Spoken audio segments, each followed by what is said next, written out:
Hi, all, and welcome to the Found Artist Files, the podcast that delves into real stories that inspire, uplift, and remind you that no matter who you are, your story matters.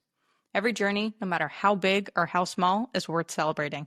Here, we'll explore the powerful narratives of everyday people, artists, creators, and dreamers just like you, sharing the struggles, triumphs, and lessons learned along the way.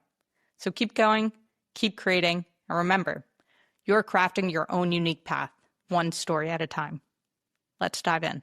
Hi, everyone, and welcome to this week's episode. Today, we have Lindsey Normington. Hi, Lindsey. Hi. Thank you so much. I'm happy to be here. Yes, so excited for you to be here and so excited to learn a little bit more about you and your journey in the industry. So would love to start off with that. Who are you and what do you do in the industry? I'm Lindsey Normington. I'm an actress, writer. I am very involved in the sex work community, basically doing sex work from the age of 18 up until quite recently. You know, those who know me, know my work, know that that's pretty imbued with my acting work, and it's a huge part of my journey to this more like legitimized space in acting that I'm finding myself in currently and attempting to stay afloat within. So that's what I'm all about. Exciting. And any form of what it is that you're doing is still a form of creativeness and creativity. And so I'd love to kind of dive back into one of the earliest memories of performing for you. What was one of your earliest memories, and what do you think kept pulling you back into it as you grew up? Earliest memory performing. It's so funny because something comes to mind and I just have no idea if it's real. I swear I remember like a gathering, this is very telling. I think it's I have two older brothers. I think it would be one of my brother's birthday parties. I remember kind of like going to my mom and be like, spread the word, and in 10 minutes, I'm going to put on a performance. And I like had this big idea of something that I was going to do. And you know, she's like, okay, that's so cute. And then I start to become very aware that everyone thinks it's very cute. And they think my performance is going to be this cute, trite thing, and becoming very self-conscious and coming to the time and being like, I can't go on. like opening night level, like in the dressing room, like I can't possibly do this. And then there being no performance. But in its own way, I think that really was the performance. In terms of what pulls me back, there is a deeper need underneath of the product itself that is driving the desire to show everyone what I got. You know, it serves something more human and more vulnerable deep inside, and like I think that's the sensation that I'm really chasing in a way to like be seen and have it be witnessed by people, and for it to mean something to someone else in this world because of art that's influenced me and has been so meaningful in my life. I loved what you just said, and so much of that was actually also in line with me. So I have two older brothers, and for me, it was always wanting to be like, and I have a lot of Leo placements in my chart, so I'm like, we need to come.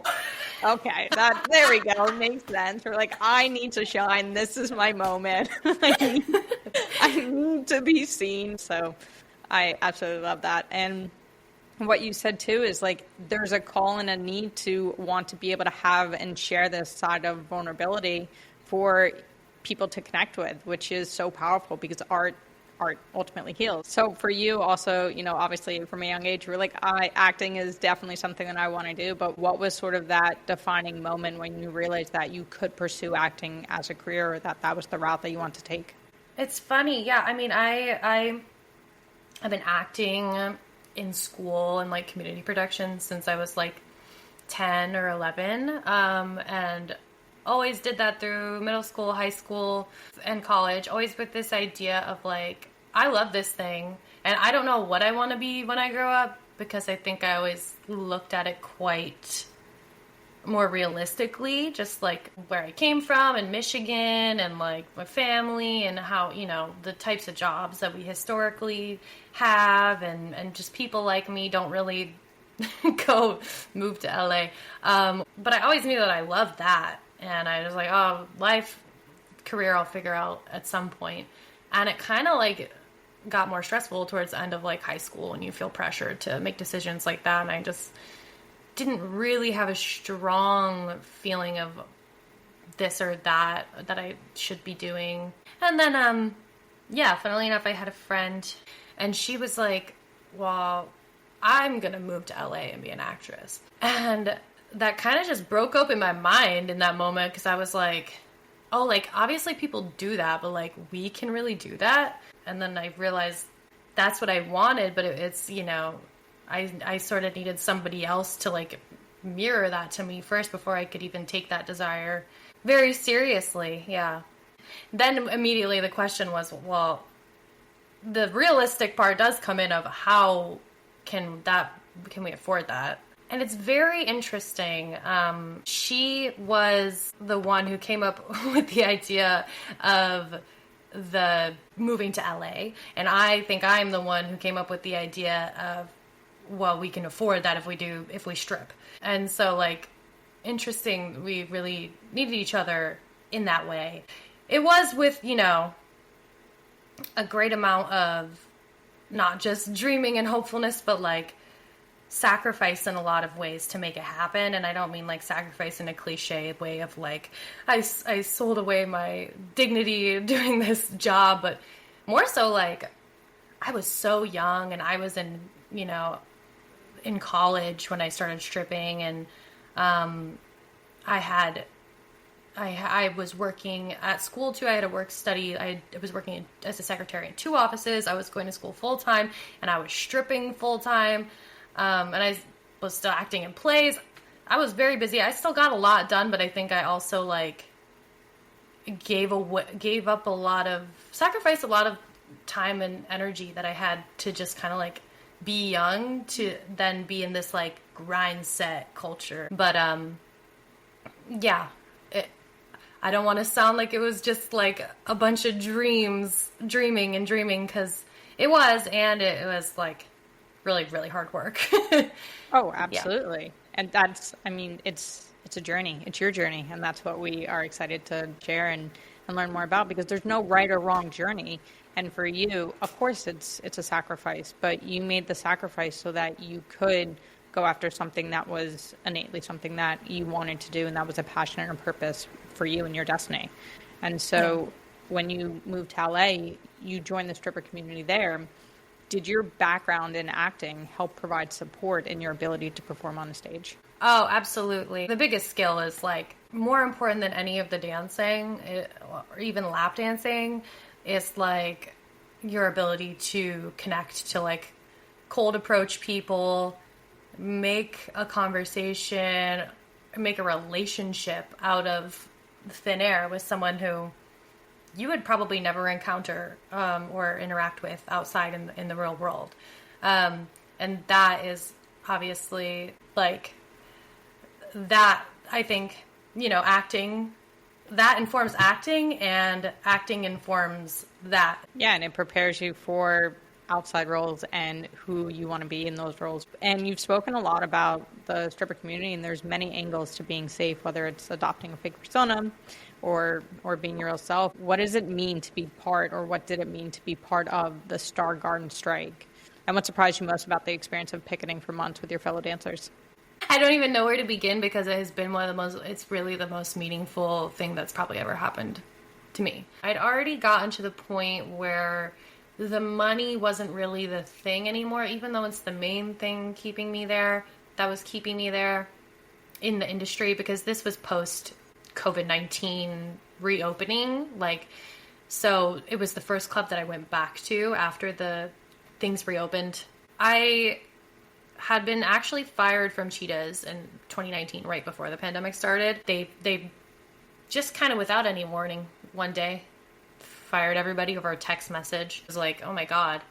I was under the assumption that I was one of the really like high value dancers there. And we see this with so many industries, especially if you don't have unions, how disposable people can be, or can be treated, I should say. We a couple dancers from Cheetahs. We started a show called Cool Cats Online. This changed my mind about stripping in so many ways, because not only were like all of the restrictions of typical stripper life on the shift like taken away. Like I didn't have to touch anybody. I didn't have to take my clothes off. I didn't have to dance to this music or dance this way. All of a sudden, like, we were able to do these performances that were literally whatever you want. So that was like the whole pandemic that was going on. And then things started to reopen, and I actually, a dancer that I knew through Cool Cats, invited me back to Stargarden, which is a club I had worked at on and off a few times since moving to LA, but they had just come under new management.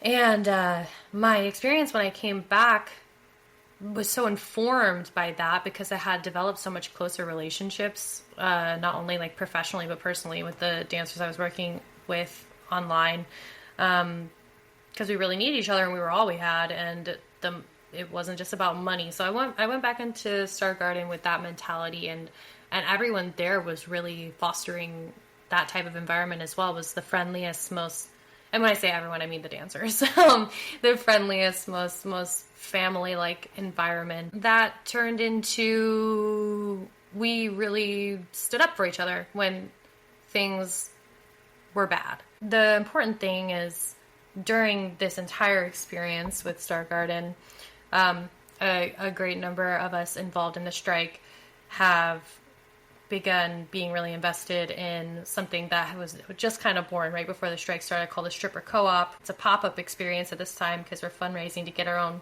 brick and mortar space where we can really do this every night. But it's all bodies, all genders, all race, ethnicities, very, very diverse dancer roster. And we split all the tips and all of the profits amongst the dancers, and all the dancers are the workers, and we share responsibilities. And it's really something that needs to happen. I'm not saying that, it'll happen with us or what, but like, the sex work industry really needs to be in the hands of sex workers. Strippers need to run strip clubs. Yeah, I'm still, as you can see, trying to make sense of everything, but I will be doing that. I'll be doing that for the rest of my life. You always need the time to reflect back on a situation, especially so monumental and huge like this. But what you just said is also something I want to lean into a little bit more. For those that don't know, that this strike sort of helped lead you into your breakout role in Anora. So what was happening in your life when you crossed paths with Sean Baker? It was in the midst of the strike, a night where we weren't picketing, but it was a weekend night, and I think about this a lot, because I probably would have been working if it weren't for this. I think about all the time and place, like little things that, the butterfly effect, I guess. I was at an after party for an indie film premiere at Tenants of the Trees. I was with some friends, and I had been drinking, and I was a little drunk, and somebody pointed out Sean to me. I was like, oh my God, that's Sean Baker. And I just luckily had a little courage and was like, I feel like I'll regret something if I don't approach this person. And I tapped him on the shoulder, as many people were doing. And I was like, I'm such a fan of your work. I love you. And I, ran away. That was very short-lived little interaction. But we connected on Instagram, and he saw that I was a stripper and that I was involved in this strike and unionization effort, and sent me a message saying, oh, I saw that you're doing this. I want to meet up with you and ask you questions about the strike and your experience. And also I have this role that I'm writing that I think you might be interested, or this film I'm writing, I think you might be interested in auditioning for one or two of the roles. And to me, that is, I think I say it every time, like, I fell to the floor. That first conversation was just so short-lived, but it turned into so much, and I still had to audition and really put my heart in it, and really was like waiting and waiting for so long to get this audition and hoping, and I think I'd almost like given up hope by the time that it did happen. And that was all happening during the strike as well. So it's just like I feel like I'm in such a transitional period now, but that was such I feel like I'm in a very, very long transition. No, and kudos to you for following your intuition. I mean, it not only did you follow your intuition to go up and say something to him, but you were respectful in the way that you approached him. And that for him was probably like, okay, there's something here where it's not someone who is coming to me trying to pressure me into being in the role. You were just like saying, hey, I feel so grateful for the work that you do create. It really allows me to feel seen and feel heard, and to really resonate a lot with myself and with my community that I'm a part of. You said that this was a big shift for you and very transformative, and still transformative. Once Anora came out, your visibility really shifted. What does it feel like to finally be seen by the industry, and what are some of the complexities that come with that kind of recognition? It feels very complex. I obviously have so much gratitude and just like awe every day that this is like the position that I'm in and how it came to be.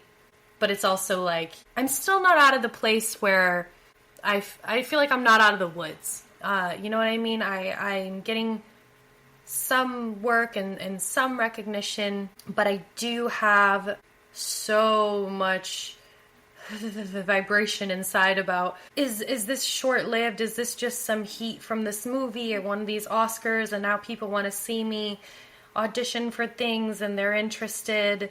And like, what is the value that they recognize? Is it that I was attached to something that was inherently valuable?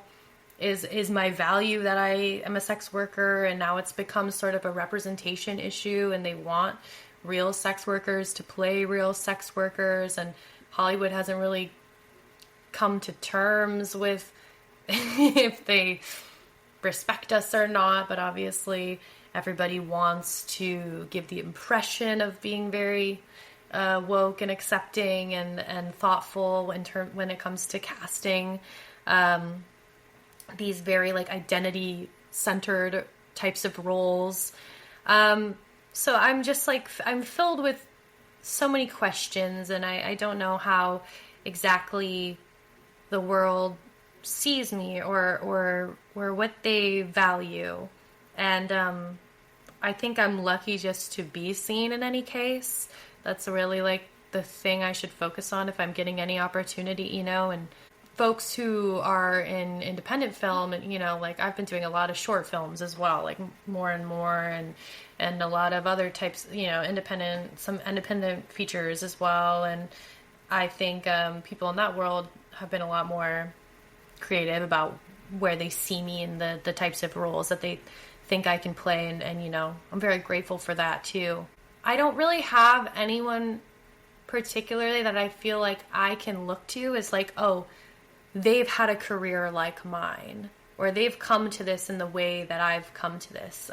Maybe there are some people who started in sex work and then they just like became actors, and because of this like star power that they have, but I almost feel like my success in acting is coming from a star power in stripping, or that's how it's seen by a lot of people anyways. And it's a lot to deconstruct and to look at and be like, okay, how can this transform for these people who have these big opportunities to give out? Like,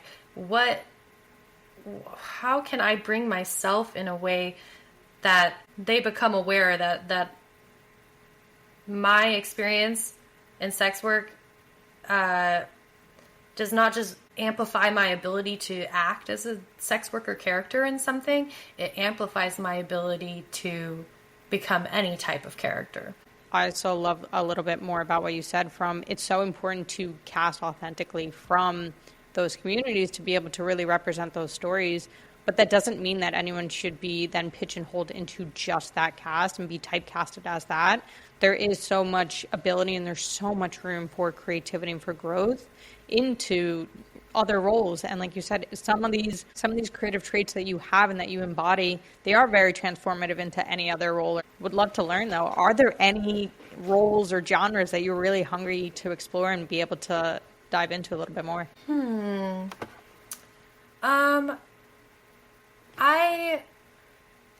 I am just like definitely wanting to move away from sex worker roles if I can, unless maybe, you know, there's a leading role with a lot of meat to it, because I think I also tend to play these sort of like side characters that can help drive the story, but I don't need to be sucking up all those jobs.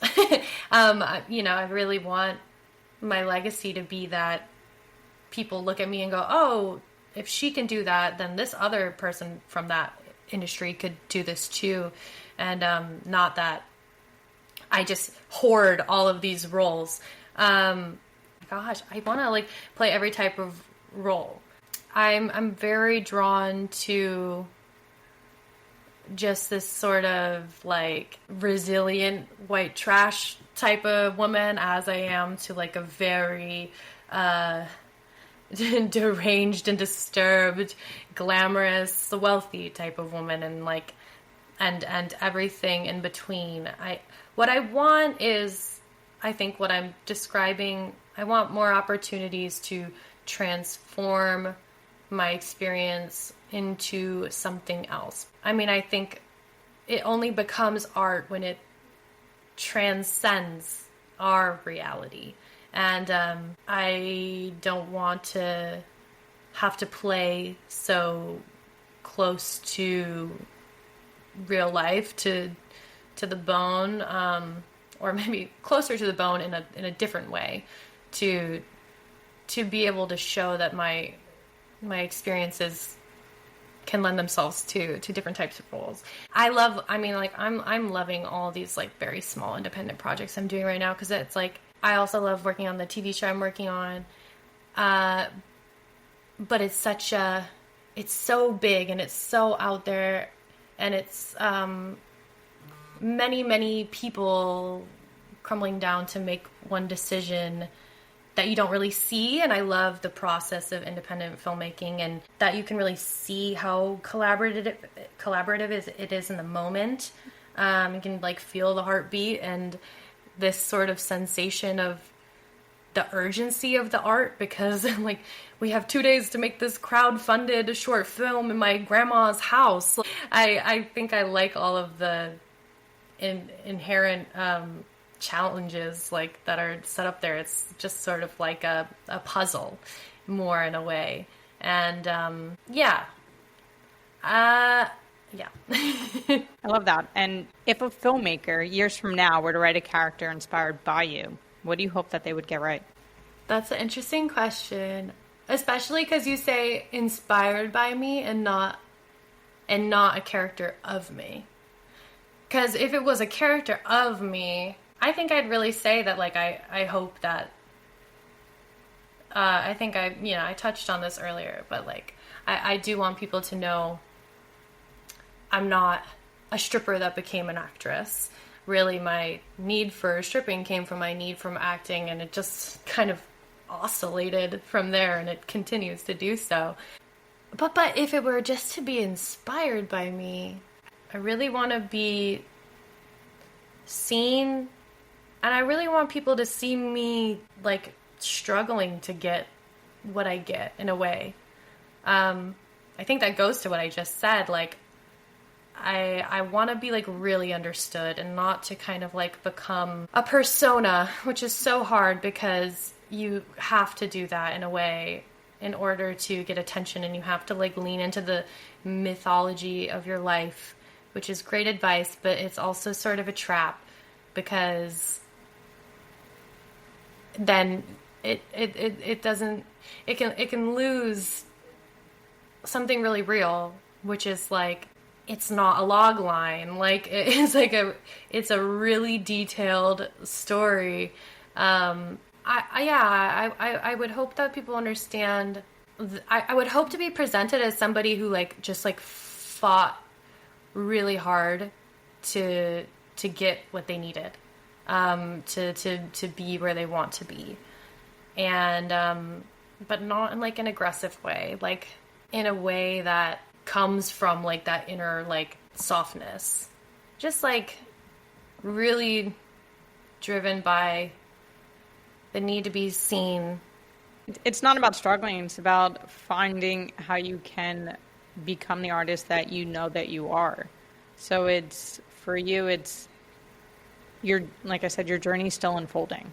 So to be able to tap into that role or that artist or that opportunity that you haven't yet explored, but knowing that that is something that you are going to do, will help answer that question along the way. Thank you. Going back to the very beginning, can you share a pivotal moment from your childhood that influenced your path? Yeah, I had the experience of seeing particular movies or plays throughout my life that became such a need for me to like watch and rewatch, because I think I went through a very hard time as a young kid and didn't have people to talk to about what I was experiencing, or anything to put it into like I feel like I do now. And I saw, my mom took me to see a high school production of Little Shop of Horrors when I was probably like 7 or 8. And I do talk about this a lot, but I credit a lot to it. That was so thrilling to me, everything about it.